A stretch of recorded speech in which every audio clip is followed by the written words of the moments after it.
So we are here today talking with District Attorney Joyette Holmes on Good Morning Seniors. Joyette, thank you for joining us. Appreciate it. Thank you for having me here. So you have taken over not only as the DA, but you've taken over the Cobb County Elder Abuse Task Force. Yes. And I've been very involved with that once it started. I know it started under Vic Reynolds, and then Jason was overseeing it, Jason Marvin. Yes. Tell us about your role and what your goal is for the task force.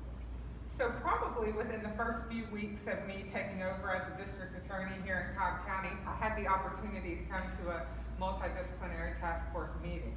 So that's where all the agencies really from across the state who are very involved in the Elder Abuse Task Force come and talk about the issues related to what we do in that task force. So it was amazing, an amazing opening into seeing what happens. And when I saw that, I knew that it'd be important to continue and expand as we could the work of the Elder Abuse Task Force. So it's definitely important. We've been intentional about the things that we are wanting to add to that task force, and it's my honor to work with you all to get that done.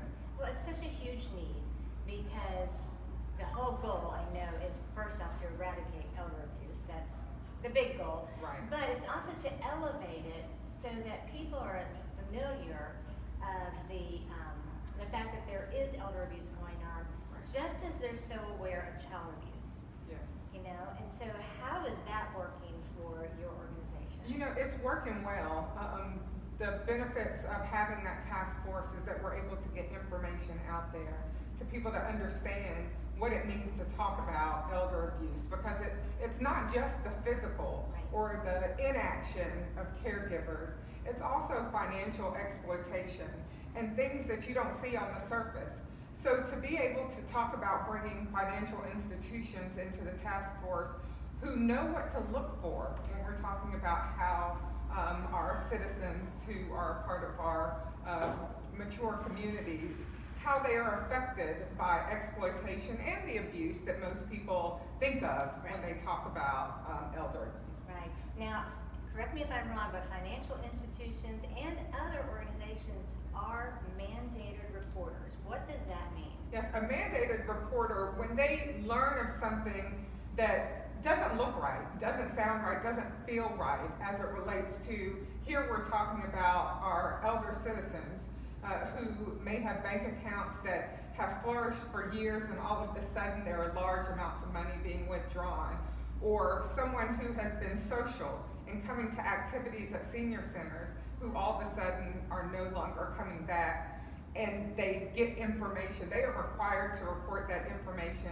whether it be to Adult Protective Services, an agency like the District Attorney's Office or the Sheriff's Office to investigate that. Then that's what the mandatory reporter does. And it's important to have that as part of the laws related to the jobs that those people have. Sure.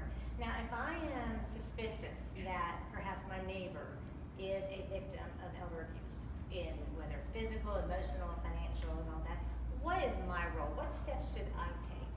Well, you should call the local law enforcement agency in your community. And of course, you know, we're sitting in Cobb County, but if you are in one of the cities, the municipalities, so calling the city of Acworth PD, if it's financial fraud, usually the Cobb County Sheriff's Office will deal with that. But Adult Protective Services and members of the task force can always funnel the information to the organization that needs it. So that's why it's important to have a task force like this, so you have a place that you can connect, and then, you know, the information or the numbers you may not have had, you could certainly get through the task force.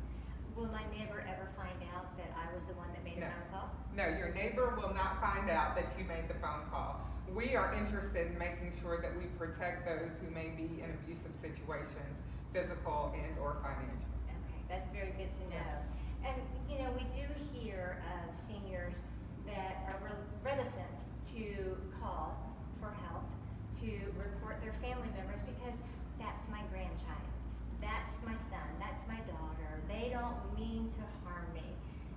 But we need to help them be strong, and it's okay to make that phone call. Right. And have it investigated. Absolutely, and you know, it's not just for the protection of that person, that senior citizen who wants to be protected, of course, but there may be some help or resources that that family member needs that has caused them to act out in the way that they are and treat their grandmother or their great aunt in the way that they've been treating them.